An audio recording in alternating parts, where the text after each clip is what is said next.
How would you respond upon encountering someone you once cherished, now exposed and solitary, seeking your assistance?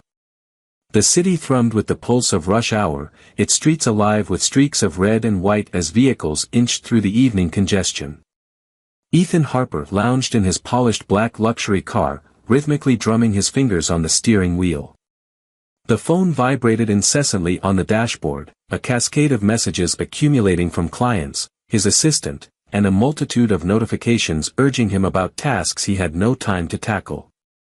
With a weary sigh, he glanced at his watch. Another gathering, another agreement, another sprint against the clock. That was his existence now, perpetually in motion, never pausing for a moment. He massaged his temples, attempting to drown out the chaotic symphony of honking horns and irate motorists surrounding him. Just as he extended his hand toward his phone, an unexpected sight drew his attention. Across the street, a woman wrestled with her grocery bags. One tumbled from her grasp, scattering fruit and cans across the pavement. She lowered herself to gather them, her motions deliberate, carrying a sense of effort. Then she faltered a bit, grasping her abdomen. Ethan stood still, caught in a moment of disbelief. His heart raced with sudden intensity. The woman's face, marked by fatigue and wear, was undeniably recognizable. Lila. The atmosphere enveloped him, the cacophony of the city dwindling to a soft murmur. Months had passed since their last encounter. She appeared transformed, her previously radiant spirit subdued, her form gently rounded by the journey of motherhood. Yet there she was, Lila Morgan, the woman to whom he had once vowed the universe, now isolated amidst a throng of people, battling to gather her spilled groceries. Ethan Harper had crafted a life that many would admire. A self-made millionaire with an empire spanning various industries, he garnered admiration for his unwavering determination, relentless grit, and tireless drive. He was the one who consistently triumphed, the one who never ceased to advance. Yet, beneath the meticulously crafted facade of achievement, a quietude enveloped him like an ever-present shadow. His skills were undeniable, there was no arguing that. He possessed an uncanny ability to discern precisely what others desired, knowing just the right words to sway the situation in his direction. Encounters with him were nothing short of extraordinary, there were murmurs about his uncanny intuition for commerce. Yet, no one witnessed what followed, the silent journeys back to a desolate estate, the frigid meals consumed in solitude at a table far too expansive for a single soul. As night fell and the city quieted, with his phone finally silenced, he would occasionally roam through his sprawling home, the sound of his footsteps a poignant reminder of its vastness and emptiness. The rooms brimmed with the finest possessions money could procure, artwork, furniture, and gadgets of the highest quality. Yet, there was an emptiness that permeated everything. He had constructed his empire, indeed, yet somewhere in that journey, he had misplaced something elusive, something he couldn't fully identify. Perhaps he simply couldn't bring himself to acknowledge what it truly was. At times, when he permitted himself to linger in the quiet for an extended period, his thoughts would wander back to an era when life felt warmer, when the home was filled with sounds, when solitude was not his companion. Her face appeared vividly in his mind, as if captured in a photograph, Lila. She had been present from the outset, during the time when Ethan's aspirations were merely visions. They resided in a small apartment that carried a subtle scent of paint mingled with the aroma of Thai food wafting up from the restaurant below. The furniture clashed in a disjointed manner, the heater struggled to provide warmth during the winter chill, and there were moments when the fridge stood so barren, it was painful to behold. Yet, they had one another, and in those moments, that was all that truly mattered. Ethan, she'd say, her tone soft yet firm, each time he returned home disheartened after yet another unsuccessful pitch or rejection. "You're going to succeed, I believe in you, just stay the course." Her belief in him remained steadfast, even when his own faltered. She was the one who kept him company during those endless nights when sleep eluded him, going over business plans and calculating figures, searching for a solution to make everything come together. She was the one who found humor in his awful jokes, who rejoiced in even the tiniest triumphs as if they had struck gold. One night lingered in his memory, an indelible mark that time could never erase.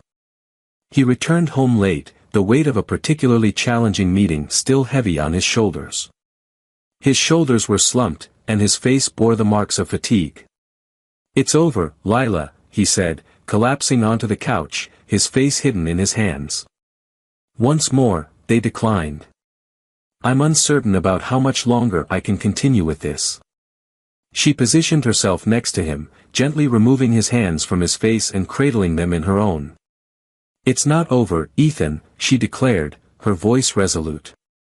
"You've faced tougher challenges before, and tomorrow is a new opportunity to rise again, to give it another shot, and to reach your goals, because that's what you do."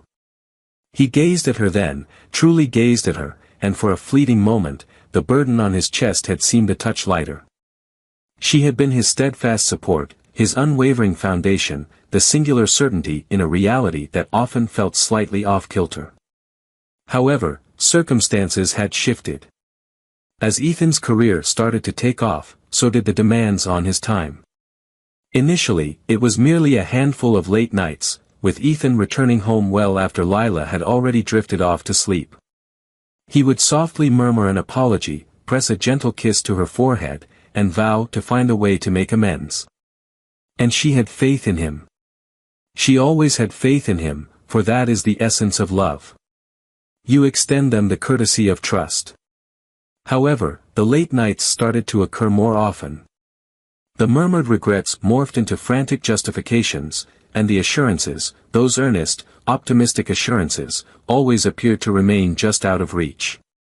Ethan was perpetually occupied, relentlessly pursuing the next deal, the next significant opportunity.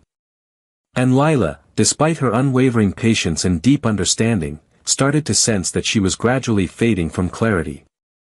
Though she kept it to herself, the feeling of loneliness began to seep into her life.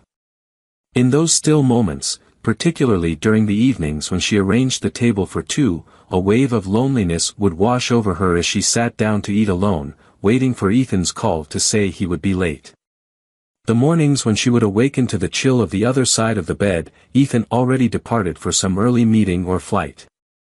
And then came the weekends, once cherished and personal, now gradually consumed by networking events and a barrage of phone calls. Lila made an effort to adapt. She reassured herself it was only a phase, that this was merely the cost of creating a shared future. Yet, there were evenings when she found herself wide awake, gazing at the ceiling, pondering when the fleeting moments would come to a close. And then there were those other nights, the ones when she would sense the constriction in her chest, the heaviness bearing down on her, making it difficult to draw in a breath. She was unaware of how to label it in those days, yet it was perpetually present, hovering just below the surface. She hoped to avoid any feelings of resentment towards Ethan. She understood the effort he was putting in, the depth of his desire to achieve, not solely for his own sake, but for the two of them together. She aimed to offer her unwavering support, just as she always had. She donned a courageous facade, pushing aside her own concerns to nurture his aspirations. Yet, there were instances, momentary and ephemeral, when she would glimpse her reflection in the mirror and ponder the person she was evolving into. The woman gazing back at her appeared fatigued, weary, as if she were a stranger to herself. It was as if Ethan's reality existed in a different realm altogether, distant and unconnected from hers. As his career soared, his social circle expanded, filled with colleagues, clients, and business partners who navigated high-powered cocktail parties and exclusive dinners with ease. Lila stood beside him, offering a polite smile and engaging in light conversation, yet a sense of not belonging lingered within her. These belonged to Ethan, not to her. She sensed it in their manner of speaking, their inquiries courteous yet shallow, as if she were merely an ornament instead of an equal. One evening, following yet another occasion where she found herself engaging more with the waitstaff than the actual guests, she decided to confront him. "Ethan," she said as they arrived home, "do you ever get the sense that we're inhabiting entirely different worlds?" He gazed at her, taken aback by the inquiry. "What do you mean?" he inquired, loosening his tie while making his way to the kitchen. She trailed behind him, pausing briefly before finding her voice once more. When I'm at these events, your work events, it feels as though I'm merely a visitor in your world.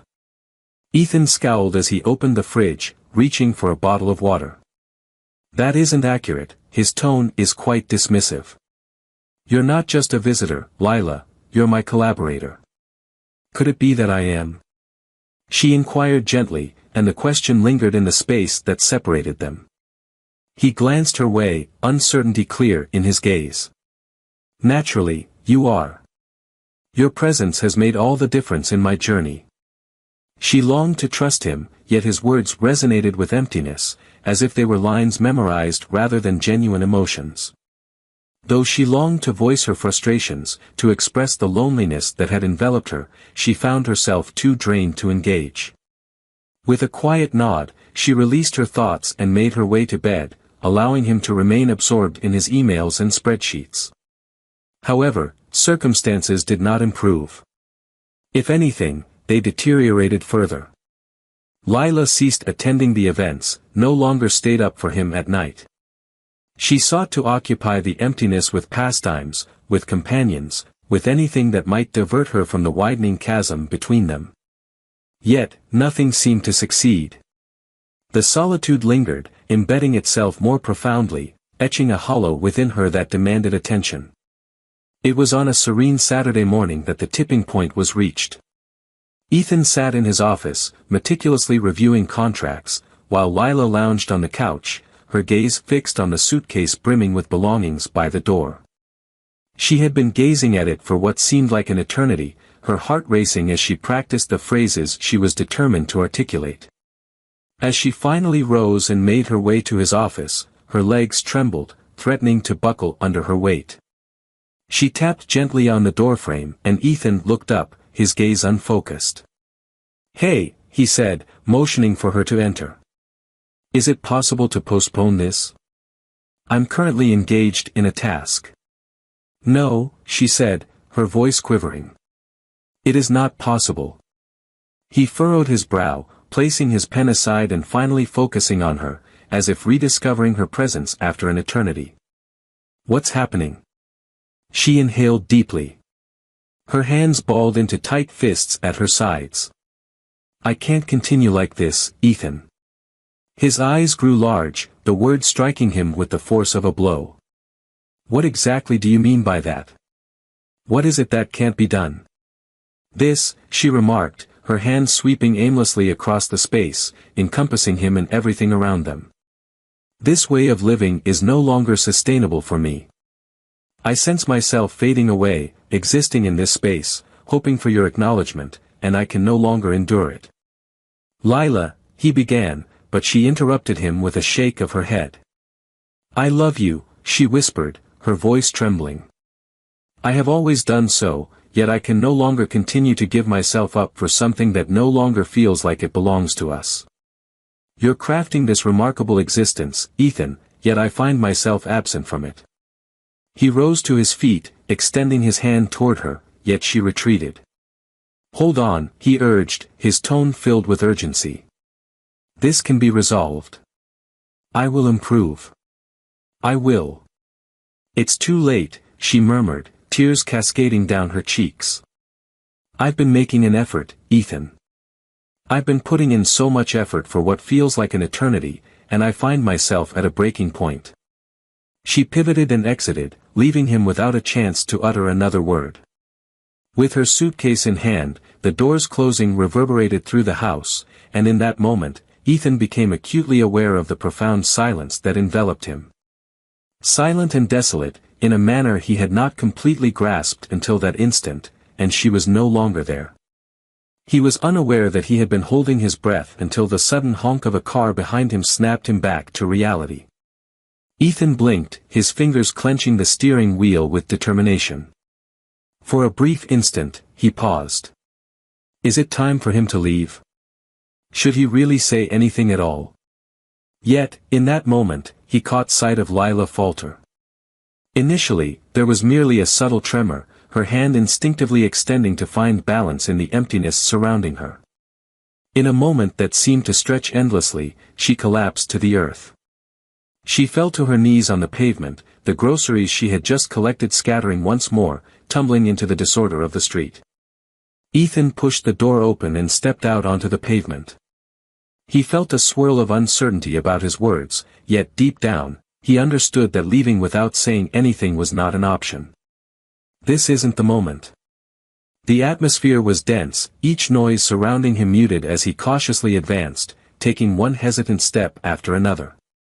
"Is that you, Lila?" He called out, his voice a mere breath, as if uttering her name with any more volume could fracture the delicate worlds surrounding him. She tilted her head just a bit, her eyes rising to connect with his. For a brief instant, her eyes, worn and undeniably her own, met his gaze, and the distance of time between them appeared to vanish. Yet, her expression transformed, moving from confusion to recognition, and ultimately settling into an emotion he found elusive. Could it have been fear? Regret? He was too pressed for time to unravel it. Her body swayed once more, her strength clearly waning, and before he could process it, his legs were already in motion. "Is that you, Lila?" His voice cracked this time, rising in volume, filled with urgency. He caught her just as she began to tip forward, his arms encircling her quaking form. She felt more delicate than he recalled, her form relaxed against him, her breaths barely whispering. His heart raced as he gently placed her on the ground, his fingers tenderly sweeping her hair away from her face. "Lila, are you able to hear me? Ethan has arrived, and I'm here." Her lips parted slightly, a soft sound slipping free, yet it remained unintelligible. Her eyes flickered gently, and for a fleeting instant, he believed she might utter a word, but then they shut, her form sinking deeper into his embrace. "Hey, no, no, no," he murmured, his voice trembling as he softly shook her shoulder. "Don't leave me, Lila, I beg you." She shifted gently, her head resting against his chest. "Ethan," she murmured, her voice barely above a breath. "I'm doing well." "You're not fine," he snapped, his voice tinged with a desperation that overshadowed his anger. "Lila, you just fell on the sidewalk. What's happening? What is going on with you?" Her hand flickered faintly, reaching for her belly, and that's when he observed it once more. Her other hand cradled the curve of her stomach protectively, instinctively, his breath caught, his chest tightening. As the truth dawned on him, she was expecting a child. Lila found herself expecting a child. "Is it the baby?" he inquired with urgency, leaning in closer. "Is there an issue? Kindly, Lila, engage with me." "No," she whispered, her voice a mere breath, simply weary. "Exhausted," he repeated, in disbelief. "Lila, you fell down." "That's not exhaustion, that's," he caught himself, breathing out sharply.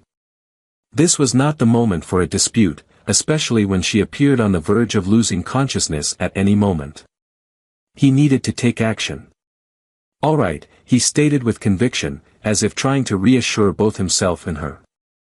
"We are heading to the hospital immediately." "No," she protested softly, her fingers clutching his sleeve with the faint strength she could muster. I don't need," Lila began, but he interrupted her, his voice a blend of softness and firmness. "Feel free to share your thoughts later, but for now, your input isn't needed. We are embarking on our journey." Her lips parted, ready to contest, yet silence enveloped her words. Instead, her hand glided from his sleeve, descending softly to her side. Ethan chose not to linger for any further objections. He lifted her gently, his arms enveloping her as he rose to his feet. She seemed diminutive, delicate, and it caused a painful twist within him. "Just a moment," he said, his tone gentler now. "Simply wait a moment." He darted swiftly, navigating the stream of pedestrians who hardly acknowledged his presence. The cacophony of honking cars receded into the distance as his attention sharpened on the singular priority, ensuring her safety. Upon arriving at his car, he skillfully opened the passenger door with a single hand, carefully guiding her into the seat. He positioned her with great care, ensuring her comfort before shutting the door and making his way to the driver's seat. As he settled into the seat and ignited the engine, he cast a fleeting look in her direction. With her eyes gently shut, her hand lingered softly on her belly. She appeared so exposed, so different from the Lila he once recognized. The woman who had once stood beside him with quiet strength and unyielding resolve now appeared as though she was struggling to keep herself intact. Ethan gripped the steering wheel tightly, his knuckles pale as he navigated into the flow of traffic. The journey to the hospital seemed to drag on forever, with every red light lingering like a moment frozen in time. His thoughts surged with inquiries, an unyielding tempest of anxiety and remorse. What had transpired with her? How did she find herself in this situation? And why was he unaware? What was stopping her from sharing it with him? He looked at her once more, feeling a tightness in his chest as he observed the gentle rhythm of her breathing, each rise and fall a comforting yet poignant reminder of her delicate nature. "Just hang on," he whispered softly, uncertain whether his words were meant for her or for his own ears. As they arrived at the hospital, Ethan parked carelessly close to the entrance, indifferent to the glances directed his way as he leaped out of the car. He gently opened her door and leaned in, his hand softly grazing her cheek. "Lila, we've arrived," he said softly. "Are you able to hear me?" With unwavering resolve, he scooped her up from the car, holding her tenderly as he made his way through the hospital entrance. The refreshing chill enveloped him, yet he hardly registered its presence. The nurses glanced over, their faces transforming into masks of worry as they absorbed the image of the lifeless, pale woman cradled in his embrace. "She fell to the ground," Ethan exclaimed, his tone laced with desperation. "She is expecting, please assist her." The nurses swiftly moved into action, directing him toward a wheelchair. "Place her here," one of them directed. "We'll handle her from this point onward." Ethan paused briefly, a hint of reluctance in his demeanor, but eventually nodded and carefully placed Lila into the chair. She stirred gently, her head tilting to the side as the nurses started to wheel her away. Ought I to? He began to speak, but was cut off by one of the nurses. "Please feel free to wait in the lobby, we will provide you with updates as soon as possible." Ethan moved restlessly around the cramped waiting room, the sound of his shoes softly tapping against the linoleum floor. His thoughts surged chaotically, a whirlwind of incomplete ideas and lingering uncertainties. Occasionally, he would steal a glance at the double doors where Lila had vanished, yearning for someone to emerge and reassure him that she was all right. The minutes dragged on, each one weighing down the atmosphere more than the previous. At last, a doctor appeared, his demeanor composed and unwavering, yet Ethan's heart raced in his chest. He stepped forward, his voice wavering as he began to speak. "How is she doing? Is the little one?" "She's stable," the doctor remarked, his voice calm and comforting. "The infant is stable as well, yet she is profoundly malnourished and fatigued. We are administering fluids and keeping a close watch on her condition. She requires adequate rest and nutrition as she progresses, but for the moment, she is fine." Ethan exhaled, a sense of relief washing over him unexpectedly, as if a weight had been lifted from his chest. "Thanks a lot. May I have the opportunity to see her?" The physician acknowledged with a nod. "She's taking a moment to rest, but feel free to keep her company. Please maintain a low volume. She requires rest above all else." Ethan trailed behind the doctor along the corridor, his heart racing with each stride. Upon arriving at the room, he paused at the threshold, his hand lingering on the frame. Lila reclined on the bed, her complexion a soft shade of pale yet serene, her hands gently resting over her abdomen. She appeared diminutive, almost delicate, and it struck him with a sharp wave of remorse. He entered softly, drawing a chair nearer to the bed before settling into it. For a moment, he simply observed the rise and fall of her breath. He yearned to express himself, to extend his hand and connect with her, yet the words remained trapped in his throat. As he lingered in that space, the soft whispers of conversation floated in from the corridor. He found himself caught in a web of conversation, the words weaving through the air, impossible to overlook. A nurse spoke gently, noting that she lacks insurance to cover all of this. Her bills are several months past due. I'm unsure of how she's been coping. Another voice chimed in, mentioning that she's been residing in her car. What a sad situation, especially with her being pregnant. It's astonishing that she's even here. Ethan felt a knot tighten in his stomach. Residing in her vehicle. Late payments. He shifted his focus back to Lila, a weight settling in his chest. How did it come to this? How had she found herself in this place, isolated, battling through, and just managing to survive? His jaw tightened as he rose suddenly, the chair gliding gently across the floor. He approached the bed, his hands clenching into tight fists at his sides. Lila. How did it come to this? Ethan inquired, his voice soft yet laden with feeling. What held you back from getting in touch? Why was I not informed? Her eyes gradually opened, the focus of her gaze still lingering in a haze. She averted her gaze, her eyes locked onto the window. She spoke softly, because I couldn't. Not for you. Not to me, he insisted, moving in closer. Lila, you're residing in your vehicle. You're expecting, for heaven's sake. Why didn't you speak up? Her hand gripped her stomach with a subtle tension, and she exhaled unsteadily. I assumed it wouldn't matter to you, Ethan. Her voice carried an elusive quality that he couldn't fully identify. Not after everything, her words struck him with an intensity he hadn't anticipated. Lila, his voice heavy with remorse. You're aware that isn't accurate. Am I? She inquired, glancing over her shoulder to meet his gaze. Her eyes held a weariness, and her expression was a mystery. Back then, you hardly acknowledged my presence, Ethan. What makes this situation unique? He parted his lips to protest, yet the words eluded him. She was right. The burden of his past mistake loomed over him, a relentless reminder of his shortcomings, more oppressive than it had ever been. Lila let out a soft sigh, her eyes wandering up to the ceiling. It was never meant to unfold this way, she murmured softly. Once I departed, I believed I could start anew. I believed I could create a fresh start for myself. What transpired? He inquired softly, inclining his body closer. After a prolonged silence, she finally found her voice once more. I entrusted my savings to my cousin Mia. She was meant to reimburse me, but then she lost her employment. Then my position was eliminated, and I struggled to manage the rent.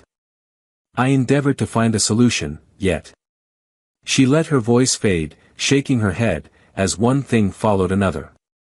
Ultimately, I found myself unable to keep up with the costs of the apartment. I found myself in my car. A few weeks back, it stopped working. Ethan gazed at her, his heart constricting with each syllable she spoke. What was the reason you didn't reach out to me?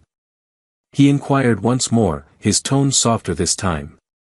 She stated plainly, her gaze locking onto his, because I didn't want to. I never intended for you to witness me in this state, Lila. However, she dismissed him with a shake of her head. I've been getting by, Ethan. I've managed, just barely, and I didn't require your intervention to sort things out, not after all that's happened. She was completely justified in feeling that way. He reclined in the chair, fingers combing through his hair as he attempted to absorb all that she had shared with him. After years of looking away, he finally noticed the fractures in the life he had constructed, the areas where he had stumbled, not only with her but within himself as well. I apologize for all that has transpired. She remained silent, her eyelids fluttering shut once more, surrendering to the weight of fatigue. Ethan remained still, observing her rhythmic breaths, and in that moment, he truly grasped the profound loss he had endured, the precious moments that had slipped away from him. For the first time, he understood the depth of his desire, his need to set things straight.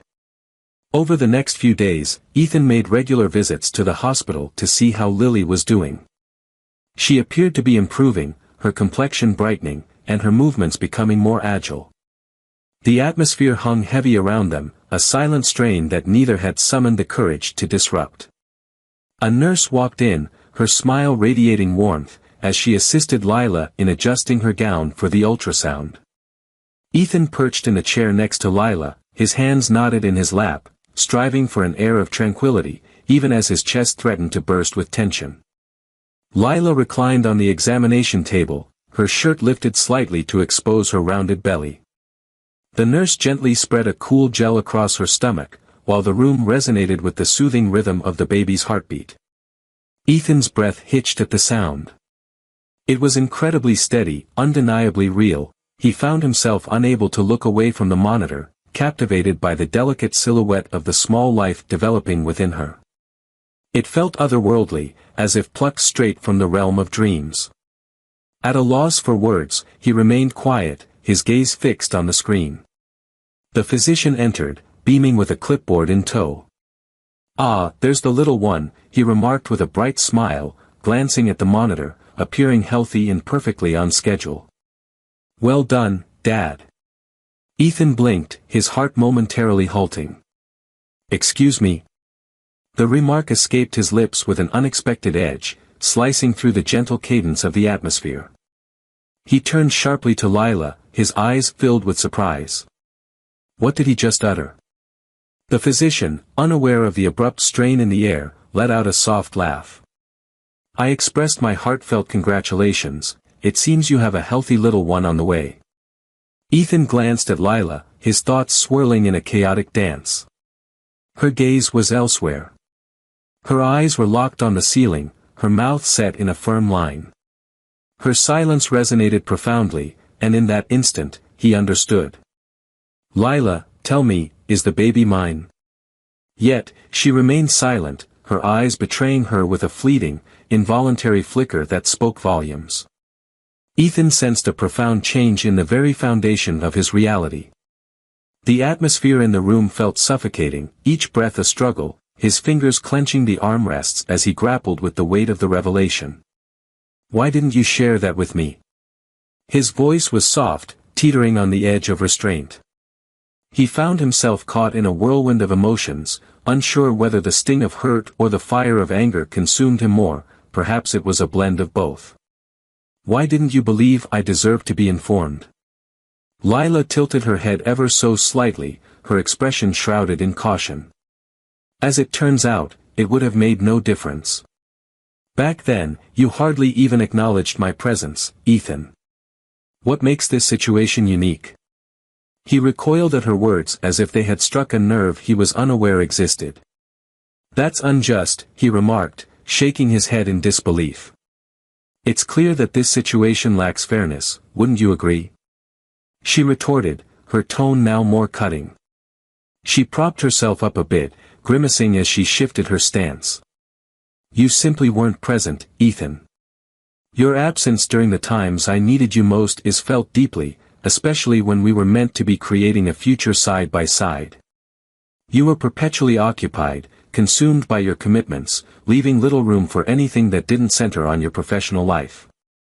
And now, you believe you can simply waltz in and resolve it all." Her words struck him like a tempest, a whirlwind of feelings churning within his heart. He found himself at a loss for words, struggling to convey to her that he had changed, or at the very least, that he no longer wished to be that person. "I allowed you to leave, believing it was what you required. I once believed I fell short for you, but clarity has come to me now. I was absent when you needed me the most. I sincerely apologize for that, Lila. I truly am." She gazed at him, her demeanor becoming a touch gentler, yet the strain in her shoulders remained unyielding. "It's more complicated than that, Ethan. This goes beyond mere apologies, it's about taking responsibility and being present. You can't just come in at this moment and expect me to accept that you've transformed." He quickly stated, "I'm not asking you to believe anything. I'm seeking an opportunity to demonstrate my commitment, to show that I truly want to be present, for you and for the baby." Not from a sense of duty, not because it's required of me, but because it is my choice. Lila gazed at him intently, her weary eyes shimmering with unfallen tears, as if she were seeking a trace of assurance in his expression, a sign that his words held truth. Her voice quivered as she finally found the words, breaking under the burden of her openness. "I can't do this alone," she whispered, her shoulders sagging under the weight of her confession. A heartfelt cry emerging from fatigue, dread, and the overwhelming solitude that had shadowed her during each bleak night spent in her vehicle. "You won't need to," he replied without hesitation. "I assure you, Lila, whatever you require, I will be by your side. I'm here to stay." She offered a subtle nod, barely noticeable, yet it conveyed everything needed. "All right," her voice laced with fatigue. "Okay." Ethan experienced an unusual blend of relief and resolve wash over him. It wasn't quite absolution, not at this moment, but it marked the beginning of something new. He sensed an opportunity to amend the past, not solely for Lila, but for the life they had built together. He was determined not to let that opportunity pass him by once more. The upcoming weeks unfolded in a flurry of transformations, the majority sparked by Ethan. He felt a sense of uncertainty about how to begin, yet he understood that he could no longer allow Lila to face her challenges alone. He had the means to help, and he was resolute in his commitment to become the man she and the baby required him to be. His foremost concern was ensuring her safety. He dedicated countless hours on the phone with real estate agents, adamantly urging them to locate an apartment in a serene neighborhood near the hospital. When he finally revealed the place to Lila, her response took him by surprise. "It's overwhelming, Ethan," as I stand in the doorway of the sunlit living room. She cradled her hands gently over her belly. "There's no need for all of this effort." "Indeed, I do," as I move closer to her. "Lila, you require a cozy place, a sanctuary of sorts. This isn't an attempt to resolve everything in an instant, it's simply my way of easing things a bit for you both." Her eyes held on to him for a fleeting moment, revealing the uncertainty that danced within them. At last, she gave a nod. "All right," she replied, with a hint of hesitation. "Thanks a lot." Yet Ethan's journey was far from over. He took care of her medical bills effortlessly, making sure she wouldn't have to stress about the growing expenses that had been looming over her. Though the grand gestures held significance, it was the subtle ones that started to create an impact.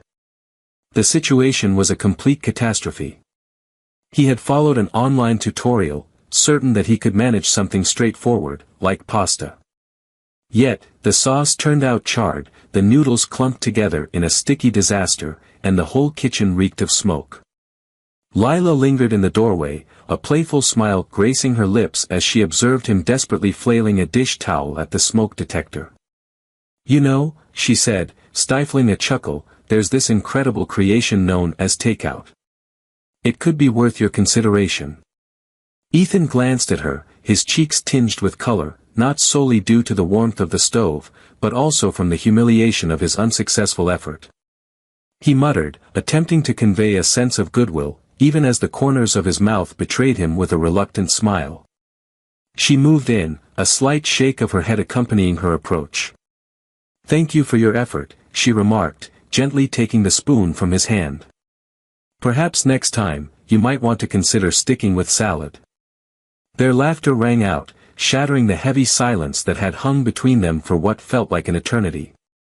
He took it upon himself to be by her side at every doctor's appointment, sitting next to her in the waiting room and engaging in the discussions during the checkups. Initially, Lila appeared taken aback by his curiosity, her eyebrows raising subtly when he inquired about due dates and feeding routines. Yet as time passed, her initial surprise transformed into a gentler emotion, perhaps gratitude or even a sense of trust. "You really don't need to attend all of these," she remarked one afternoon as they exited the clinic. She straightened her coat, casting him a look that blended intrigue with wariness. Many men would typically defer these matters to the mothers. "I'm not like other guys," he said with a straightforward tone, keeping the door open for her. "This isn't solely your journey, it's about us navigating this together." Her silence lingered, yet the subtle curve of her lips conveyed everything he needed to know. Their exchanges became more fluid, the pauses between them lighter. Ethan discovered a growing anticipation for their shared moments, relishing even the ordinary ones. He began to frequent her apartment more often, bringing along groceries, assisting her in organizing the baby's belongings, and simply being present. Gradually, the barriers Lila had constructed around her heart started to fade away. One evening, as they lounged on the couch after dinner, this time indulging in takeout, Ethan stole a glance at her, his heart weighed down by an unnameable feeling. As she folded the delicate onesies, her hands moved with a tenderness that conveyed the deep affection she already felt for the little one. "Lila," he murmured softly, his voice shattering the serene stillness. She glanced upward, her hand suspended in the act of folding. "Indeed," he paused, his fingers gliding over the contours of the coffee table. "I have something to share with you." With a slight furrow in her brow, she placed the onesie down gently. "All right," she remarked, her voice careful. "What is it exactly?" He inhaled deeply, his eyes locked onto the ground. "I believe that achieving success and creating a life for us would prove my worthiness to you. I believed it would improve things, yet it only served to distance you from me." Lila's expression became gentler, and she reclined a bit, her arms comfortably placed on her lap. "Ethan," she started, her voice quivering just a bit. "I never required you to be flawless. I never required the grand house or the prestigious position or any of that." She blinked, and he noticed her eyes shimmering with tears. "I just needed you to try," she said, her voice trembling. "That is everything I have ever desired." His chest constricted, the heaviness of her words enveloping him like a shroud. "I'm attempting now," he murmured, his voice scarcely rising above a whisper. "I understand it might be late, perhaps too late, but I'm present, and I'm staying put." She gazed at him for an extended moment, the quiet lingering in the air, and then, gradually, she gave a nod. "I understand," she replied gently. It wasn't quite forgiveness, but it sufficed. After a long time, Ethan sensed that he had arrived at his destined place, and perhaps, just perhaps, there was a path ahead for them to explore together. The phone rang in the dead of night. Ethan had just slipped into slumber when his phone vibrated on the nightstand, the noise piercing and demanding in the stillness. Heavy-eyed, he extended his hand, narrowing his gaze at the display. Lila's name appeared, causing his heart to momentarily halt before it surged into a rapid rhythm. "Lila," he replied, his voice strained with concern. "It's time," she declared, her voice trembling and hurried. "I believe it's unfolding." "Ethan, I feel frightened." "Stay right there," he instructed, already out of bed and slipping on his shoes. "I'm en route. Simply take a moment to breathe, all right? I'll arrive in 10 minutes." The journey to her apartment stretched out, each second dragging on like an eternity. Each red light and every sluggish vehicle in front of him caused a tightening sensation in his chest, filled with irritation. As he approached her building, his hands quivered on the steering wheel. He discovered her on the couch, her complexion wan and shimmering with perspiration, one hand clutching her abdomen, the other grasping the armrest tightly. "Ethan," she breathed out sharply as he hurried toward her. "I believe it's a bit premature." "It's all right," he murmured, kneeling next to her and gently grasping her unoccupied hand. "We will persevere through this challenge. All right, it's time to take you to the hospital." He assisted her in standing, navigating the moment with both caution and urgency. With each step, she winced, her grip on his arm tightening as they approached the car. He gently placed her in the passenger seat, his hand resting on her shoulder for a brief moment. "We've got this," he declared, even as his heart raced within him. The hospital swirled with hurried actions and whispered conversations. Medical professionals led them through the corridors and into the delivery room, their directions steady yet pressing. Ethan remained close to Lila, gripping her hand tightly as she clenched her jaw in pain. With every contraction, her grip tightened around him, fierce and unyielding, and he found himself indifferent to the possibility of his fingers being crushed. "You're doing wonderfully," he murmured, gently tucking a damp strand of hair behind her ear, "just a bit longer." She cast him a fierce look between breaths. "Refrain from saying, 'just a little longer,' unless you are the one experiencing this." Ethan let out a soft laugh, even as his voice trembled with feeling. "That's a valid observation," he remarked, "yet you continue to be remarkable." Time stretched on, heavy with tension and fatigue, each minute blending into the next. Then, at last, a sound broke the silence, the first sharp, piercing cry of their daughter. Ethan's breath hitched as the nurse gently placed the small, squirming bundle into Lila's embrace. Lila's expression transformed immediately, her weariness dissipating as she looked down at the baby. Ethan gazed, his heart constricting as a surge of feeling enveloped him. He was unprepared for the rush of emotions that hit him simultaneously: joy, awe, an intense and profound love that constricted his throat and brought tears to his eyes. "She's flawless," Lila murmured, tears cascading down her face. As she softly caressed the baby's delicate hand, Ethan drew nearer, his own tears on the verge of spilling. "Indeed, she truly is." In that moment, all else vanished, the regrets, the mistakes, the years that had come between us. The only thing that truly mattered was the fragile life they had welcomed into existence and the silent vow to improve, to strive for greatness for her sake. The subsequent days unfolded in a chaotic blend of restless nights and challenging lessons. With unwavering resolve, he delved into every parenting book available, posed countless questions to the nurses, and immersed himself in a plethora of tutorials on newborn care. The initial attempt at swaddling the baby turned into a complete fiasco. The blanket became tangled in an awkward heap, and the baby squirmed out almost immediately. "How do they make this seem so effortless in the videos?" he murmured, his brow knitted in concentration as he attempted once more. Lila, perched close by with her cup of tea, erupted into laughter. "You're overanalyzing it," she remarked, placing her mug on the table. "Allow me to demonstrate." With gentle precision, she led his hands, demonstrating the perfect way to fold the blanket into place. As the baby was wrapped up snugly, a triumphant grin spread across Ethan's face. He glanced at Lila and remarked, "Look at that. Our collaboration is truly effective." "Don't get too full of yourself," she playfully remarked, yet her smile carried a warmth that had been absent for quite some time. They gradually discovered their flow while maneuvering through the tumult of new parenthood as a team. Countless nights passed in a haze of midnight feedings and diaper changes, mornings greeted with shared yawns and laughter over lukewarm coffee, and tranquil afternoons spent observing their daughter slumbering serenely in her bassinet. One evening, as Ethan gently lulled the baby back into slumber following a notably restless period, Lila emerged in the doorway. She rested against the frame, arms crossed, a gentle smile gracing her lips. "You have a real talent for this," she murmured softly. Ethan glanced upward, taken aback. "I'm trying," he murmured, his voice barely above a whisper to avoid disturbing the sleeping baby. "At times, it seems like I'm just improvising my way through." "Welcome to parenthood," Lila remarked with a light chuckle as she entered the room. She positioned herself next to him, her eyes drifting toward the infant cradled in his embrace.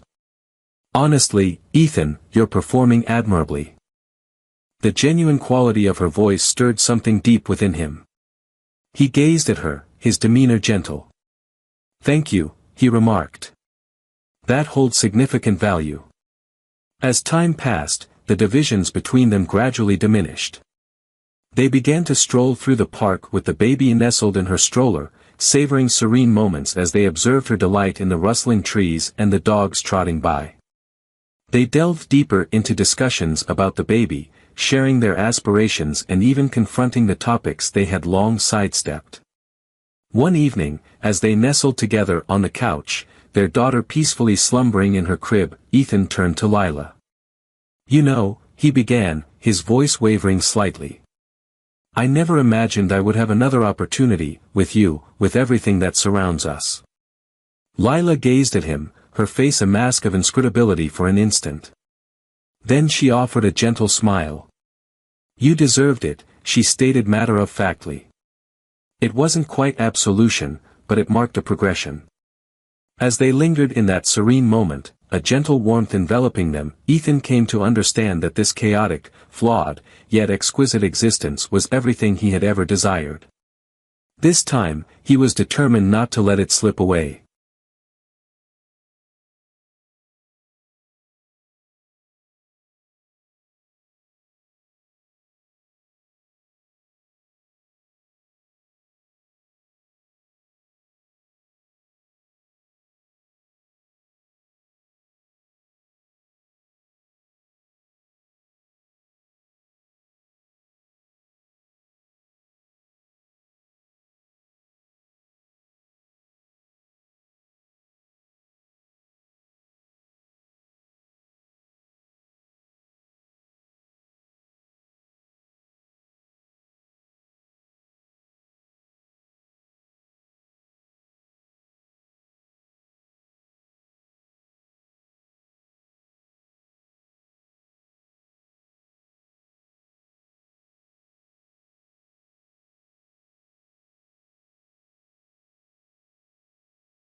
Isabella's silent escape. The sound of a life lost. Have you ever wondered what happens when a perfect life crumbles into absolute silence? Isabella, the pregnant wife of millionaire Liam Sterling, had everything a woman could ever dream of. But one day, she vanished without a trace, leaving only an echo. While Liam's ambitious mistress, Clara, celebrated her victory, she never imagined that the man who had everything would break down and weep, not for a lost possession, but for a love he never knew he had. This is the story of how a silent departure created the loudest roar, proving that true wealth is not what you own, but what you cannot bear to lose. Don't let this story disappear. Hit like now and subscribe to our channel. Do you believe that true love can be found only after losing everything? Comment your opinion. Bye. The gold-plated cage. The afternoon sun, the color of expensive champagne, streamed through the penthouse windows, illuminating dust motes that danced in the air like carefree spirits. Isabella Sterling watched them from her velvet chaise lounge, one hand resting protectively on the gentle swell of her abdomen. 7 months pregnant, her body was a landscape of change, a testament to the new life she nurtured within. The baby, her son, was the only pure and unsullied thing in this gilded cage. From the outside, her life was an object of profound envy. She was the wife of Liam Sterling, a man whose ambition had forged a formidable empire in the ruthless world of corporate real estate. Their home, a sprawling duplex overlooking Central Park in Manhattan, was a monument to his success, filled with art that was more an investment than a passion, and furniture, too beautiful to be truly comfortable. Her reflection in the polished chrome of a nearby sculpture was warped, a funhouse version of the woman she was supposed to be. Serene, fulfilled, radiant. Instead, she saw the faint violet shadows beneath her eyes that no concealer could hide, and a tension in her jaw that bespoke 1,000 unshed tears. The silence of the apartment was a living entity, broken only by the distant, muffled symphony of New York traffic. It was a silence that had grown over the years, seeping into the cracks of their marriage until it became its very foundation. Liam was not a cruel man, not in the conventional sense. He didn't raise his voice or his hand. His cruelty was that of abandonment, a slow, soul-crushing indifference that was far more damaging. He saw her not as a partner, but as his most beautiful acquisition, a final, polished piece to complete the portrait of his success. He adorned her with diamonds, but never with his time. He filled her closet with designer clothes, but never inquired about the woman wearing them. He had provided the sperm for their son with the same detached efficiency he applied to a business transaction, a necessary step to secure his legacy. Her phone buzzed on the marble side table, a social blog notification, a photo of Liam taken last night at a gallery opening. She had been too fatigued to attend. He was laughing, his head tilted toward a stunning redhead in a green silk dress. Isabella zoomed in. Clara Vega, a promising architect Liam's firm had recently hired. She was sharp, ambitious, and exuded the kind of predatory drive Isabella recognized, because she herself had held it long ago. Isabella had seen the lingering looks, the late-night texts disguised as work, the scent of a different perfume on his suit jackets. She was not foolish. She closed her eyes and, instead of anger, returned to her messy little apartment in the Lower East Side years ago. A younger Isabella, a law student with fire in her belly and a fierce belief in justice, dreamed of working for a non-profit, of being a voice for the voiceless. Then Liam had bulldozed into her life, a force of nature, dazzling her with his charm and the sheer magnitude of his world. She had mistaken his ambition for passion, his possessiveness for love.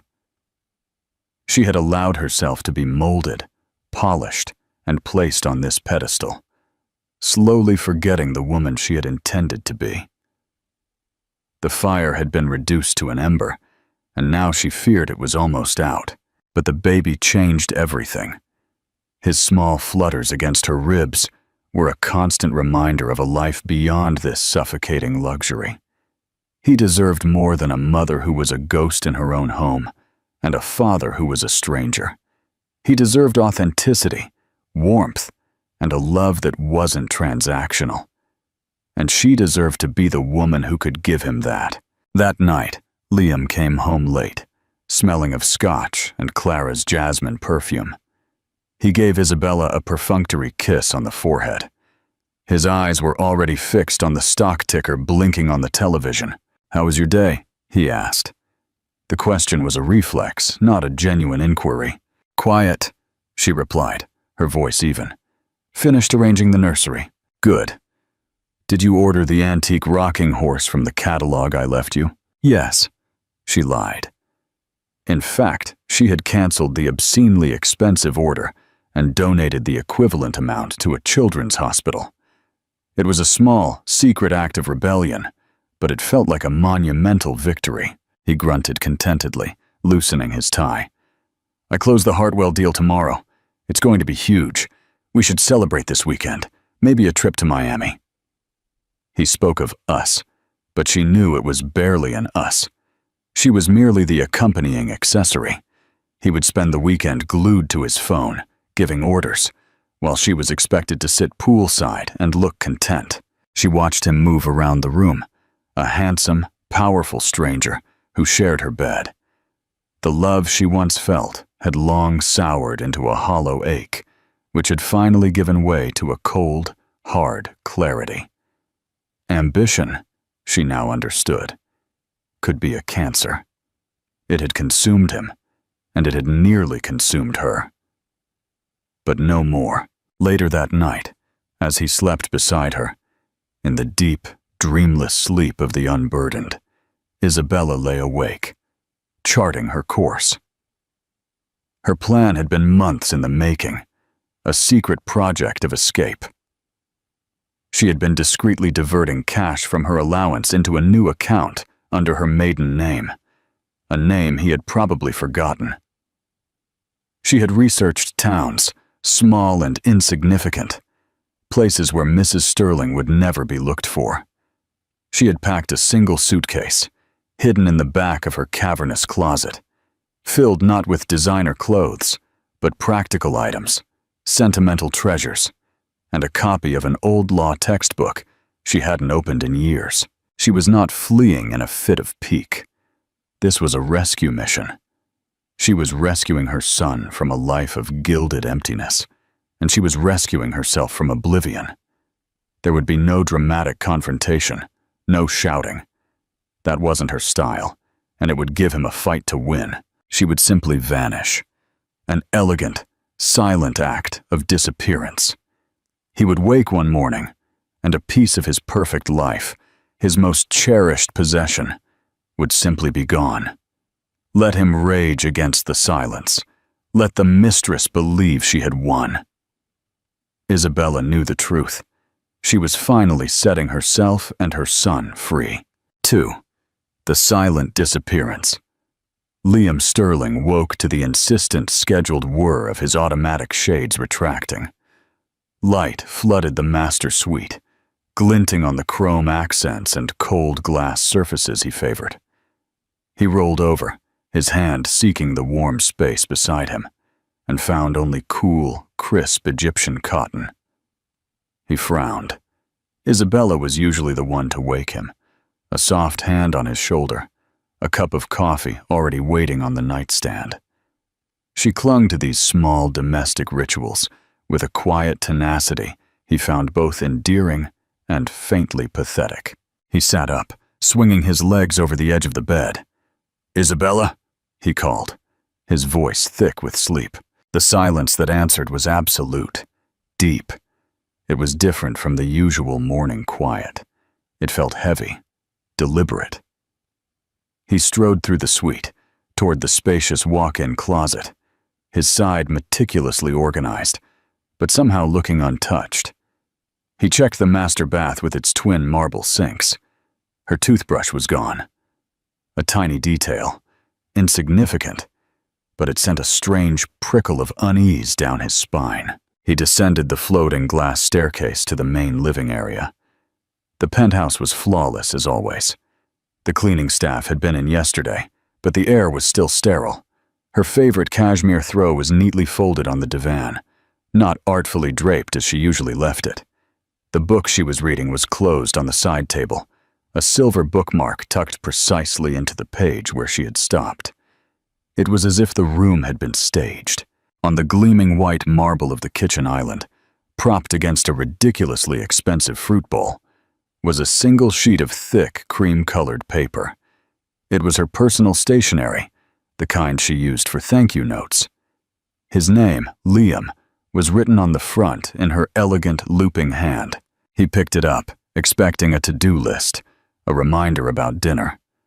Instead, the note inside was brutally short. "I'm gone. Please don't look for me." That was all. No explanation, no recrimination, no signature. The words were stark against the creamy paper. He read it again, and then a third time, a cold knot tightening in his stomach. This had to be a joke, a badly conceived, melodramatic prank. Isabella wasn't impulsive. She was predictable, placid. She was the calm water to his storm. She wouldn't just leave, especially now, with the baby coming. His son, his heir. He pulled out his phone, his thumb hovering over her contact photo. A smiling, sun-drenched shot from a trip to Italy 2 years ago. He looked happy. He dialed. It went straight to voicemail. "Isabella, this isn't funny," he said, his voice strained. "Call me back." "You're it." He tried her mother's number next. A pleasant but firm voice message informed him that Eleanor was on a 2-month cruise through the Norwegian fjords and would be unreachable. Convenient. Too convenient. Panic, an unknown and unwanted emotion, began to creep over him. He tore through the apartment, pulling open cabinets, sweeping back curtains as if she might be hiding behind them. The nursery, once a source of detached pride, now felt like a mausoleum. The tiny clothes, the artisanal crib, the silent mobile. They were all monuments to a future that had just been erased. He saw the empty space where the antique rocking horse should have been. A flash of memory. Him telling her to order it. Her quiet acceptance. He hadn't even bothered to check if it had arrived. His mind raced, checking possibilities. Kidnapped? No ransom note. No signs of forced entry. Medical emergency? He called the doorman, who confirmed Mrs. Sterling had left the building at 5 a.m., carrying a single suitcase. She had told him she was going to visit a friend in Boston for a few days. She had been calm, even smiling. The doorman hadn't thought twice. The cold knot in his stomach hardened to ice. She had planned this. The calm smile, the lie to the doorman, the timing with his mother's trip. This was a calculated, deliberate act. But why? Her life was perfect. He gave her everything. He was building an empire for their son. What more could she possibly want? His phone buzzed. It was Clara. "Thinking of you. Can't wait to celebrate the Hartwell deal tonight." A photo followed. A playful pout aimed at the camera from her sleek, minimalist office. For a moment, he had forgotten. The deal. The celebration. Clara. Did Isabella know about Clara? He had been careful, discreet. But Isabella was observant in her quiet way. Perhaps she wasn't as placid as he had thought. He felt a stab of anger, hot and sharp. How dare she? How dare she throw this in his face? To shame him? To disrupt his life when he was on the cusp of his greatest professional triumph? He typed a reply to Clara. "Change of plans. Something came up with Isabella. Family matter." He needed to control the narrative. An unstable, emotional, pregnant wife who needed their own space. That was manageable. A wife who had abandoned him. That was a disaster. Clara called instantly. "Is everything okay, darling? Is it the baby?" Her voice was a perfect symphony of concern, but Liam could hear the underlying note of excitement. "She's fine. Just went to visit a friend for a few days. She's feeling overwhelmed." He lied. The words tasted like ash in his mouth. "We'll have to postpone our celebration." "Oh, of course," Clara said. Her tone overflowed with sympathy. "Poor thing. Pregnancy can be so exhausting. Well, If she's gone for a few days, maybe I can pop over and cheer you up tonight. Just a little while. The offer was brazen, but it was exactly what he expected from her. It was part of what drew him to her. Her unapologetic ambition, her directness. She saw an opportunity, and she took it. In that moment, he had no energy to deal with her. Not tonight, Clara. I need to handle this. Okay, darling. Call me if you need anything at all. He hung up and looked back at Isabella's note. Please don't look for me. It wasn't a plea. It was a challenge, a gauntlet thrown down. And Liam Sterling never, ever backed down from a challenge. He would not allow her to simply disappear, to take his son and vanish from his life. She was his wife. She was carrying his child. She belonged to him. The shock was hardening now into a cold, hard, diamond-like resolve. He would find her. He would bring her back. And then there would be a reckoning. He just had to figure out where the hell she could have gone. 3. The hunt and the hardening. One day bled into the next, then into a full, agonizing week. The initial shock and the rage that had fueled Liam for the first 48 hours began to sour into a nagging, unfamiliar anxiety. The sprawling penthouse, once a symbol of his dominance, now felt like an echo chamber. Every silent corner mocked him with Isabella's absence. He found himself wandering into the nursery, outlining the unused crib. The scent of lavender and baby powder she had chosen wafted in the air like a ghost, doing its job of making the unborn child real. He called her friends, the neat society wives he found bland and boring. All were surprised, offering rehearsed sympathies. No, they hadn't heard from Isabella. Yes, they had noticed she'd been more withdrawn lately. They had put it down to pregnancy hormones. Their words were useless. Their concern was a barely veiled appetite for gossip. He checked their joint bank accounts, untouched. He checked credit card statements. Her last purchase was a week ago, at a bookstore in the West Village. He went there himself, a man in a $1,000 suit looking terribly out of place among the dusty shelves. The cashier, a young woman with purple hair, vaguely remembered her. Yes, the sad, beautiful lady bought a stack of travel guides. Oregon, Washington, Maine, and some books on constitutional law. The detail was so bizarre, so out of place, that Liam dismissed it as a red herring. By the third day, his pride was sufficiently shattered for him to do what he should have done from the start. He hired the best private detective money could buy.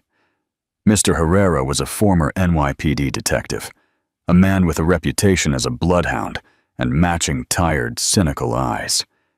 He sat opposite Liam in the sterile living room, his worn tweed jacket in stark contrast to the minimalist decor. She left her phone on the kitchen counter, disconnected from the network. Her laptop is in her office, wiped. Liam explained, the words clipped. She took one suitcase and her passport. She withdrew $5,000 in cash, the daily maximum, every day for the last 2 weeks from her personal account, an account I didn't know she had. The admission felt like swallowing glass. Herrera nodded slowly, taking notes in a small, leather-bound book. Smart, he muttered, almost to himself. No digital trace, cash. Your wife, Mr. Sterling, is either very scared or very clever. She's my wife, Liam snapped.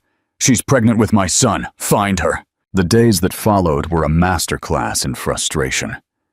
Herrera's updates were grim and concise. Isabella hadn't used a credit card, booked a flight, or rented a car in her name. She hadn't crossed any borders.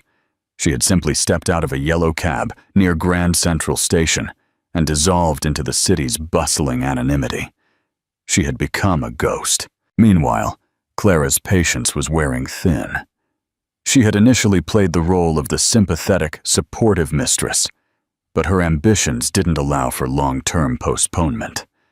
She saw Isabella's disappearance as the final obstacle removed, and Liam's continued obsession with finding her was exasperating. "It's been over a week, Liam," she said one afternoon, running a manicured hand over his tense back as he stared out the window at the city lights. She had insinuated herself back into the penthouse, a territorial move he was too drained to dispute. "Don't you think it's time to consider she doesn't want to be found? Maybe she ran off with someone." "Don't be ridiculous," he scoffed. But the seed of doubt, poisonous and unwelcome, took root. Was it possible? Had her quietness been a cover for a secret life he knew nothing about? "Is it ridiculous?" Clara pressed, her voice silky smooth. "She was unhappy. You said so yourself. She's a beautiful woman. Maybe she found someone who could give her what you couldn't." "I gave her everything," Liam retorted. Turning to meet her. "Did you?" Clara's eyes were sharp, intelligent. "You gave her things, Liam. A beautiful cage. Maybe she wanted to be seen, not just displayed." Her words cut too close to a truth he wasn't ready to face. He hated that she could read him so well. He pushed the thought away, focusing his anger back on Isabella. The betrayal felt sharper, more personal than any affair. An affair was simple carnal transgression. This was a repudiation of his entire life, his entire world. His work began to suffer. He was distracted in meetings, snapped at subordinates. His mind always drifted back to the enigma of his wife. Where was she? Was she safe? The baby? Was his son okay? The question echoed in the dead night, a terrifying whisper. He had always seen the child as a concept, a legacy. Now, for the first time, he felt a glimpse of something more, a primal protective fear. Herrera called at the end of the second week. "We traced a purchase made with a prepaid debit card, bought with cash near a small town in Ohio. A used laptop. The shipping address was a P.O. box in a rural area near Columbus. When my man got there, the box had been closed for a week. So we're still 2 weeks behind her," Liam said. Frustration, a metallic taste in his mouth, at least. But we found something else. The P.O. box was opened under the name Anna Hayes. Hayes was her maiden name. Anna Hayes, a new name for a new life. She was systematically erasing Isabella Sterling. The coolness of it, the sheer audacity, fueled the narrative Clara had so carefully constructed. He thanked Herrera and hung up, his jaw tight. He looked at the vast, empty penthouse. All the objects, the art, the furniture, they felt like props on a stage for a play whose star had walked off. He had bought all of this to impress the world and to possess her. He saw it now. He had treated her like this apartment, something to acquire, curate, and display. He had never once wondered what lay behind her sad, beautiful eyes. Clara, in her own way, was doing the same to him. She wasn't trying to build a life with him.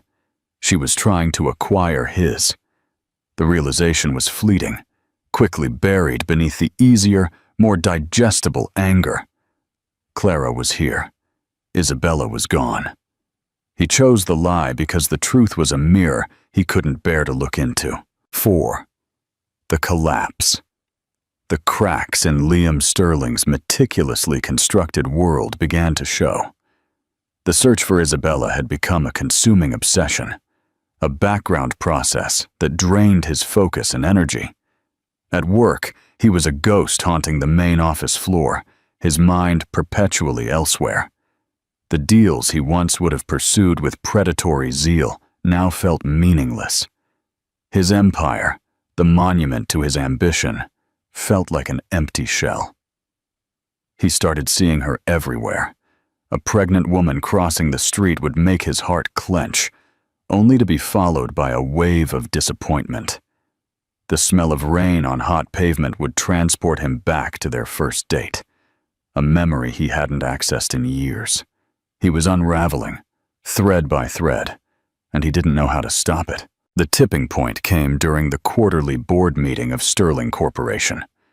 It was the culmination of the Hartwell deal. His crowning achievement. It was supposed to be triumphant, powerful, in control. But as he stood at the head of the sleek mahogany table, the faces of his board members blurred. The numbers on the projector screen swam before his eyes. All he could see was the empty space where Isabella should have been, cheering him on from the sidelines, as she always did. Her quiet pride, a stabilizing force he had always taken for granted. He opened his mouth to speak, but the words wouldn't come out. His carefully prepared speech about profit margins and future growth felt like a foreign language. He gripped the edge of the table. A sudden wave of dizziness washed over him. "Liam, are you all right?" Roberto, a longtime board member, asked, his face etched with concern. Liam looked at the staring faces, men he had known for years, men who respected and feared him, and he felt nothing but a deep, crushing emptiness. The empire meant nothing. The deal meant nothing. He had conquered the world, but he had lost his wife and his child, and he didn't even know why. A hot tear slid down his cheek, then another. He stood there, in front of his board of directors, the titans of industry, and began to weep. Not silent, dignified tears, but wrenching, gut-deep sobs that shook his entire body. It was the sound of a man falling apart. The room fell into stunned, horrified silence. Roberto quickly stood, ushering the bewildered board members out, leaving Liam alone in his glass-walled cage, completely undone. Clara found him there hours later, sitting in the darkness, the city lights shining mockingly outside. The story of his collapse had already spread through their social circle. She had come to do damage control, to save her investment. "Liam, darling," she said, her voice low and cooing. She knelt before him, placing a hand on his knee. "It's all right. You're under an immense amount of stress. Anyone would break." He looked at her with red, sunken eyes. He saw the calculation in her gaze, the ambition that always pulsed just beneath the surface. He saw the carefully applied mask of sympathy, and for the first time, her touch felt alien, repulsive. "She did this to you?" Clara whispered, seizing the opportunity to deepen the rift. "This is what she wanted, to destroy you." But her words had lost their power. The lie, which had been such a comfortable shield, now felt flimsy and false. He knew with a certainty that sliced through his pain that Isabella had never wanted to destroy him. She had only wanted to save herself. The cruelty was his. The neglect was his. The failure was his. "No," he said, his voice raw. He pulled her hand away. It was a small gesture, but it felt seismic. "It wasn't her. It was me." Clara recoiled slightly, her mask slipping for a fraction of a second. Surprise, then irritation flashed in her eyes. This wasn't part of the plan. He was supposed to be angry at Isabella, not himself. He was supposed to turn to her for comfort, cementing her place by his side. "Don't be ridiculous, Liam," she snapped, her voice losing its sympathetic softness. "You can't blame yourself for her manipulation." "Was it manipulation?" he asked, the question aimed more at himself than her. "Or was it desperation? Did I ever, even once, ask her what she wanted? Did I ever look at her, truly look at her, and see the person instead of the prize?" The truth of it, the shame of it, washed over him. He remembered the law books Herrera had found. He remembered her passion, the fire in her eyes when they first met. A fire he had systematically extinguished with his casual indifference. He had taken a vibrant, brilliant woman and tried to turn her into a beautiful object. And he had been succeeding. Her act of disappearance was not an attack. It was an act of survival. He was crying again. But these tears were different. They weren't for the loss of his possession or the blow to his pride. They were tears of pure, unadulterated grief. Grief for the woman he had never known. Grief for the love he had thrown away. Grief for the child who would be born in some anonymous town, who would never know his father. A father who only now, in his absence, was beginning to understand what it meant to love him. Clara stood up, her face a mask of cold fury. She was an architect of power, and she recognized a faulty structure when she saw one. The man sobbing before her was not the ruthless titan she had set out to conquer. He was just a broken man. "Get a grip, Liam," she said, her voice like ice. "This is pathetic." He didn't even look at her. He simply sat there among the ruins of his perfect life, weeping a loss he was only beginning to comprehend.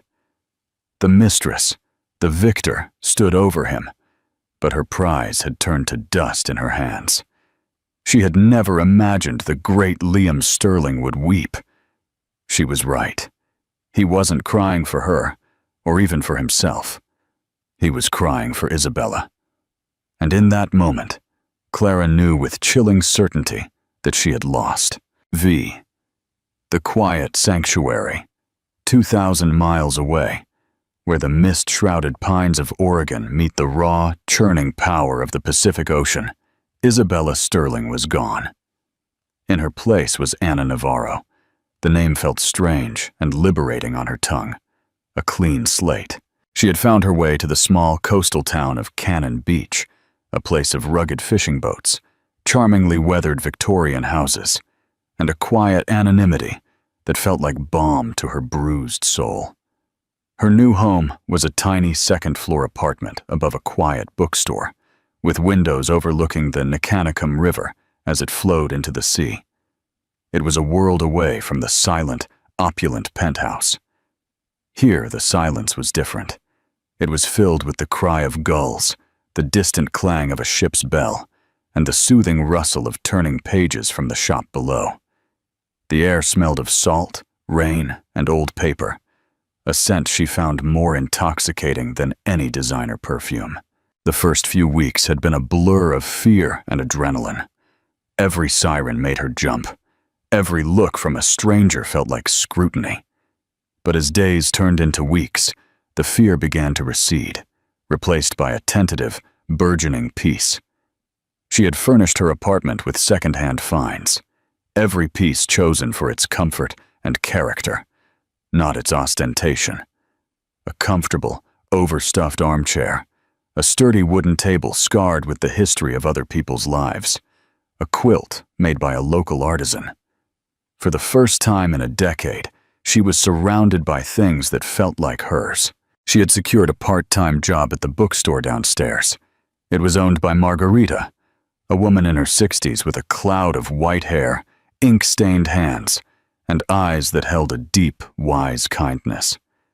Margarita hadn't asked for references or questioned the story of the quiet, heavily pregnant woman who had walked into her shop one day. She had simply seen something in Anna's eyes, a love for books, a need for sanctuary, and offered her the job on the spot. "The pay is terrible, the hours are long, and the customers will ask you the most ridiculous questions," Margarita had said, with a wry smile. "But the company is good." She had gestured to the towering bookshelves of novels. "They never let you down." Anna's days fell into a soft, predictable rhythm. She woke early, watched the fishing boats head out in the dawn light, her hands cradling her belly as her son kicked and shifted within her. She worked in the shop, recommending novels, dusting shelves. The aroma of old paper and binding glue became her new reality. She talked to locals, fishermen, artists, retirees, people whose lives were anchored in the tides and the seasons, not the stock market. They were curious but respectful, accepting her as the quiet new woman in town. No one asked about a husband or a diamond ring. They only asked how she was feeling and if she needed help carrying groceries up the stairs. She was rediscovering the woman she had been before Liam, the woman who found joy in a perfectly crafted sentence, who could spend hours debating legal theory, who believed in a world beyond material wealth. The fire she thought had been extinguished was slowly, tentatively, being reignited. One rainy afternoon, as she was shelving a new shipment of books, Margarita brought her a cup of chamomile tea. "You look happier these last few days, dear," Margarita observed, her gaze soft. "The color is coming back to your cheeks." Anna smiled, a genuine, unforced smile that reached her eyes. "I feel lighter," she admitted. "I feel like I can finally breathe." "Sometimes you have to travel a long way to find a place where the air fits your lungs," Margarita said wisely. She paused, then added, "This is a good place to raise a child. People look out for each other here." The simple statement, offered without a hint of pity or curiosity, brought tears to Anna's eyes. It was the validation she didn't know she needed. She was not a runaway wife or a tragic figure. She was a woman building a new life, a mother preparing a safe harbor for her son. She often thought of Liam, but the memories became less painful, more distant. She did not hate him. In her new clarity, she mostly felt a deep pity for him.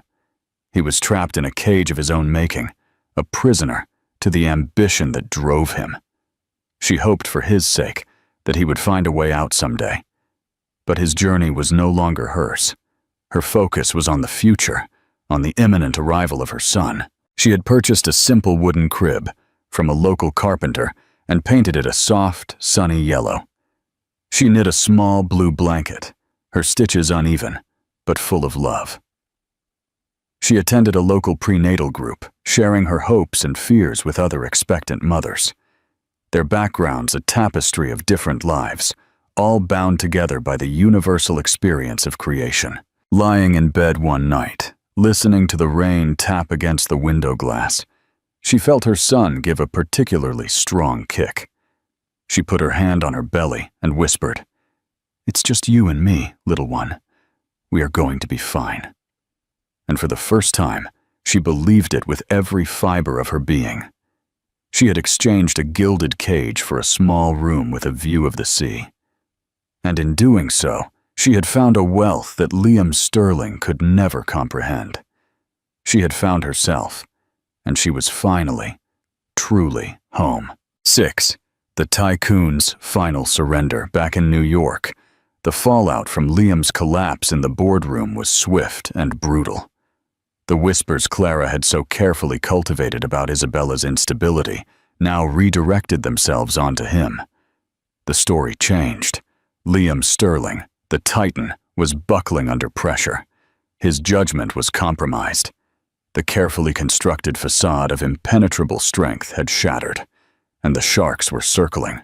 Clara, seeing her future prospects dim with every rumor, shifted her strategy from seduction to damage control, and finally, to desperation.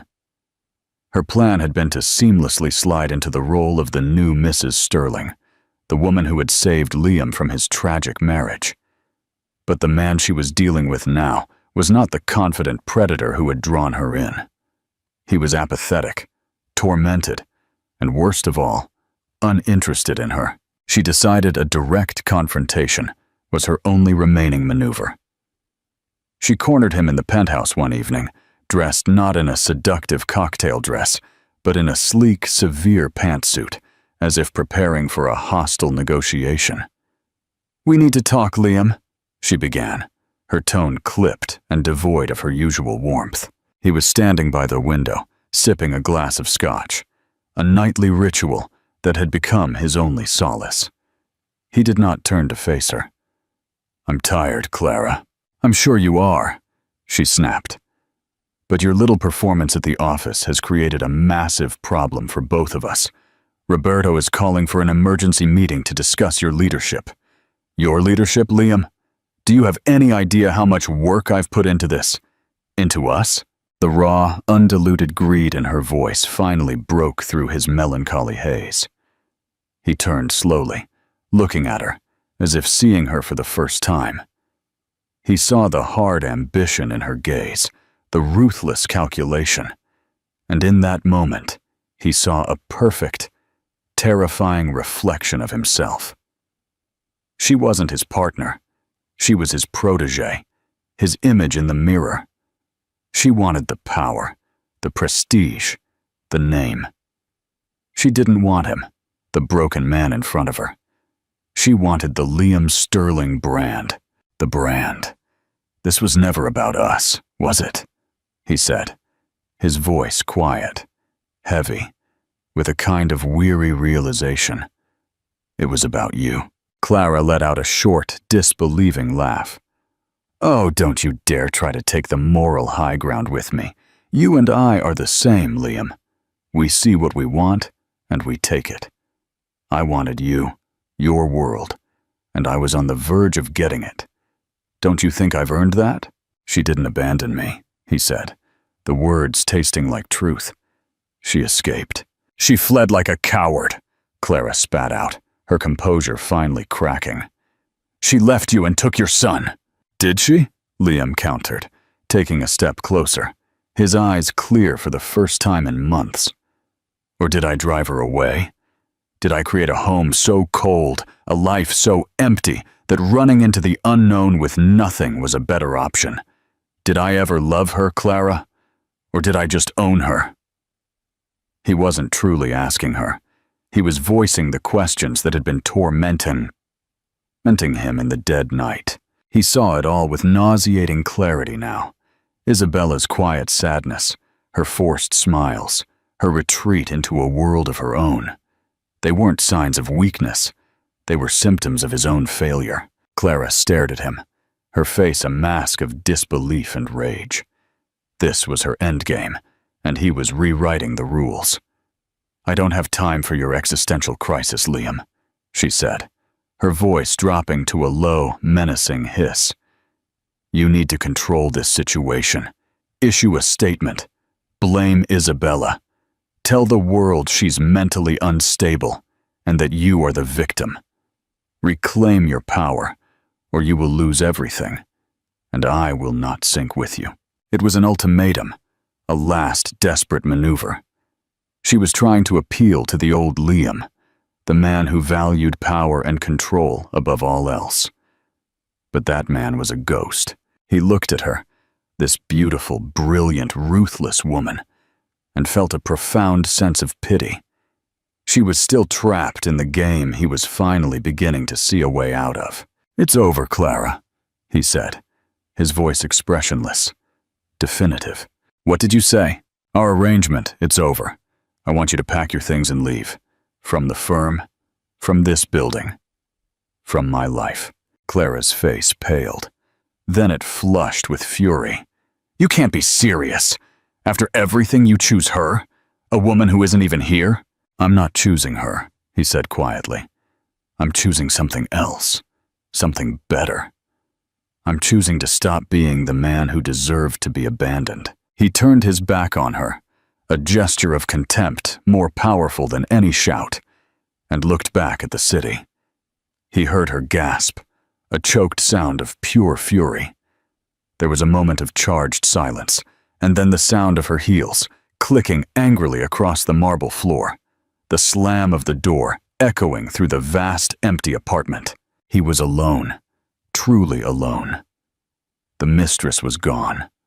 The wife was gone. But for the first time since Isabella had disappeared, he didn't feel a sense of loss. He felt a strange, terrifying, and exhilarating sense of freedom. He had finally hit rock bottom, and the only way left was up. A new dawn in Vivero. 1 month after the confrontation with Clara, Mr. Herrera requested one last meeting. The trail is cold, Mr. Sterling, he said, going straight to the point. She was always 2 steps ahead. She's a ghost, in my professional opinion. I would advise you to stop for your own sake. Let her go. The old Liam would have railed, thrown more money at the problem, refusing to accept defeat. But the man sitting opposite Herrera simply nodded, a strange calmness washing over him. The investigator's words were not a defeat.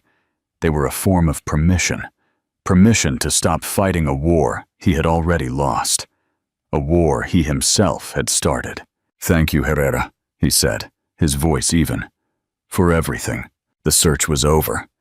Isabella was truly gone.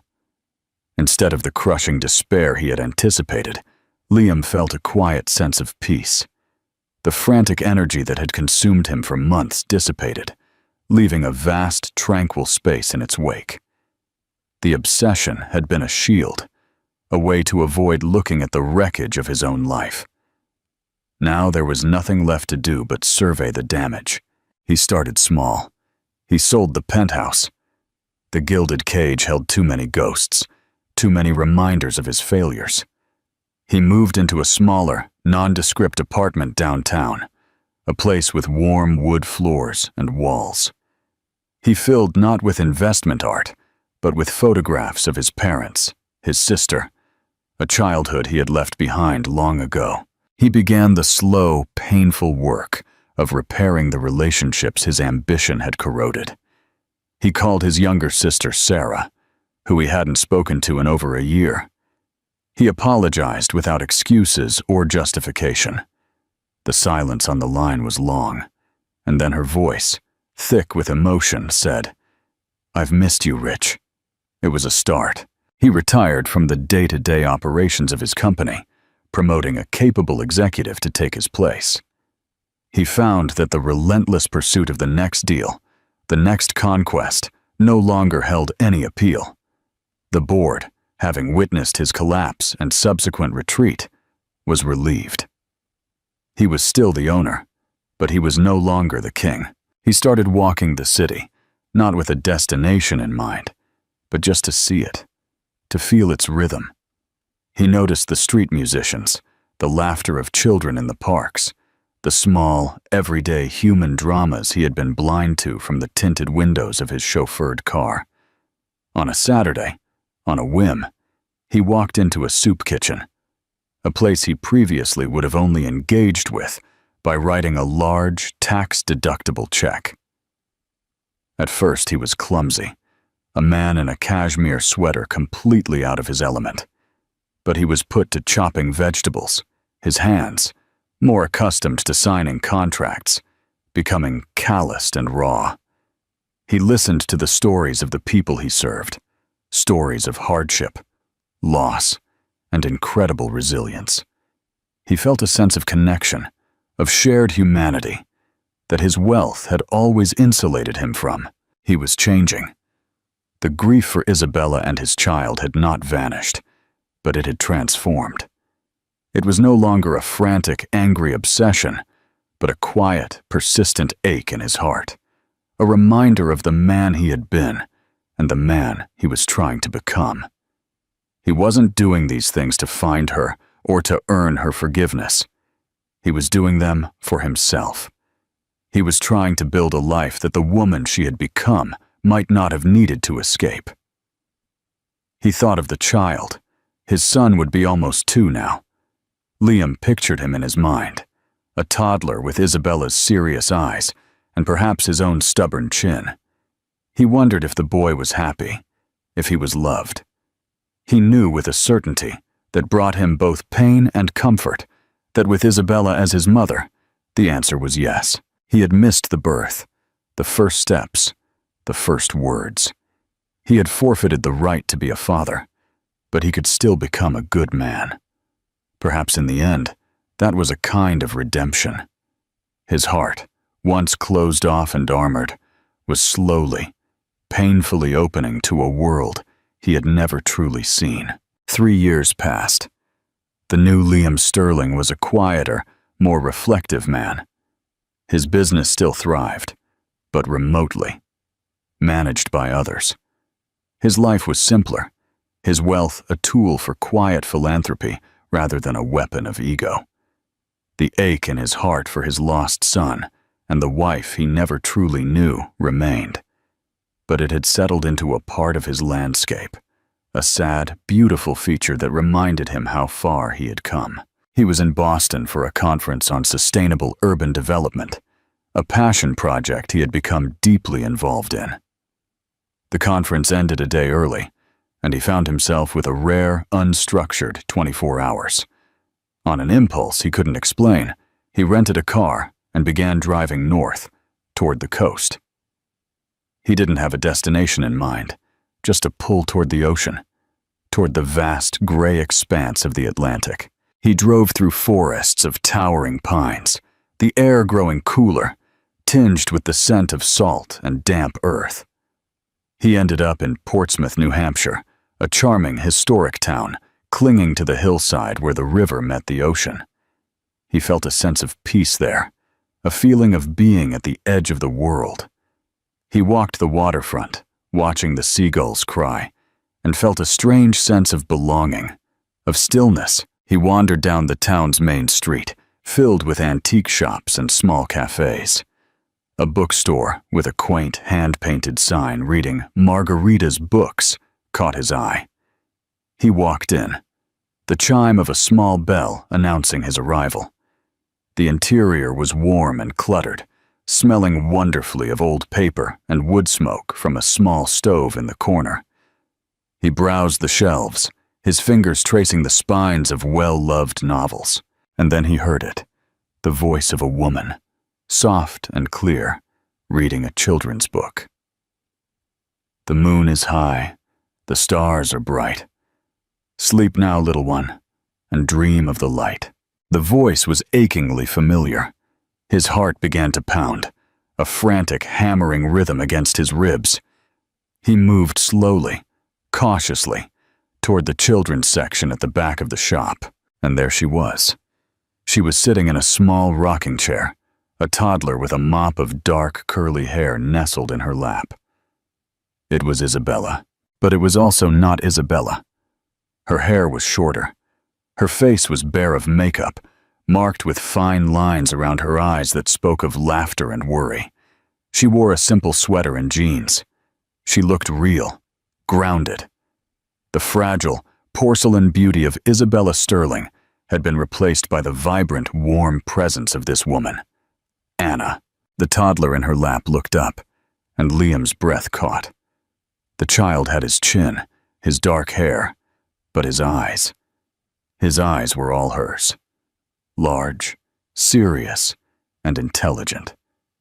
This was his son. She finished the book and closed it, kissing the top of the child's head. She looked up then, and her eyes met Liam's across the cluttered bookshelves. For a long moment, the world stopped. There was no shock on her face, no fear, just a flicker of recognition followed by a deep, quiet sadness.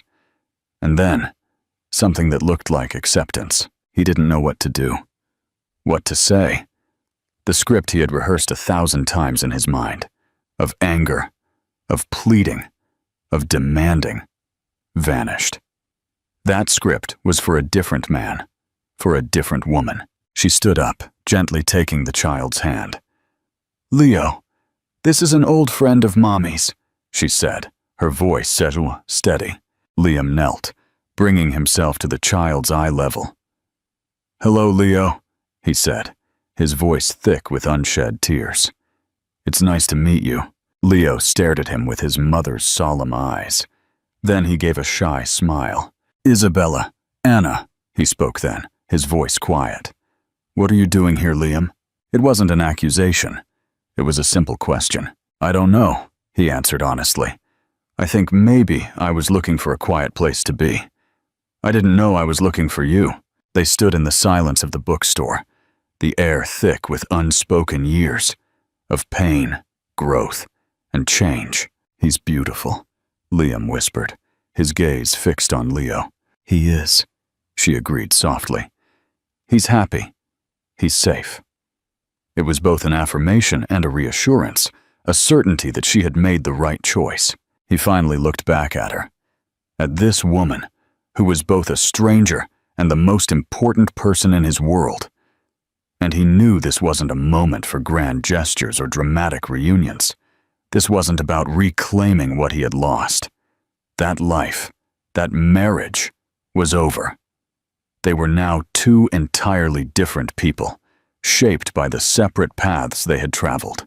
"I'm sorry, Isabella," he said, and the name felt foreign now, for everything, for the man I was, for not seeing you. I'm so profoundly sorry." A single tear slipped down her cheek, but she wasn't sad.